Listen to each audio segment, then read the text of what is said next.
தமிழக வெற்றி கழகத்துடன் செல்வதற்கான அந்த வாய்ப்பு தான் கூடுதலாக இருக்கின்றது. எனவே ஜெயலலிதா அவர்களுடைய நன்மதிப்பை பெற்றவர் என்ற பெயரோடு வலம் வரக்கூடிய ஓபிஎஸ் அதிமுகவிலிருந்து வெளியேற்றப்பட்டாலும் கூட இன்னும் உசிலம்பட்டி ஐயப்பன் அதே போல வைத்தியலிங்கம் ஆகிய 2 சட்டமன்ற உறுப்பினர்கள் ஓபிஎஸ் உடன் தான் இருக்கிறார். எனவே மக்களவைத் தேர்தலில் சுயேட்சையாக நின்று தன்னுடைய செல்வாக்கை ராமநாதபுரத்தில் நிரூபித்த ஓபிஎஸ் இந்த தமிழக வெற்றி கழகத்துடன் சேரும்போது டிடிவி தினகரன் போலவே தென் மாவட்டங்களில் பல தொகுதிகளில் செல்வாக்கு வைத்திருக்கக்கூடிய ஓபிஎஸ் விஜய் கட்சிக்கு கான்ட்ரிபியூட் செய்வார்.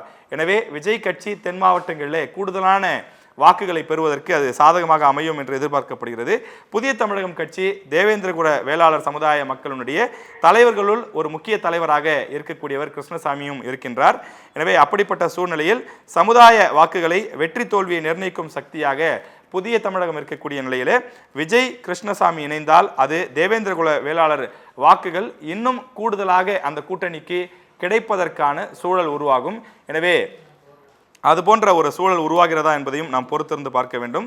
அதே போல புரட்சி பாரதம் கட்சி, புரட்சி பாரதத்தை பொறுத்தவரையிலே திருவள்ளூர் மாவட்டம், காஞ்சிபுரம், வேலூர் உள்ளிட்ட இந்த வட மாவட்டங்களில் பல மாவட்டங்களில் அவர்கள் கணிசமாக இருக்கின்றார்கள். குறிப்பாக திருவள்ளூர், காஞ்சிபுரம் மாவட்டங்களில் கணிசமாக புரட்சி பாரதம் கட்சி இருக்கக்கூடிய சூழ்நிலையிலே விஜயை அவரும் சமீபத்திய பேட்டிகளில் தொடர்ந்து புகழ்ந்து பேசிக் கொண்டிருக்கிறார்.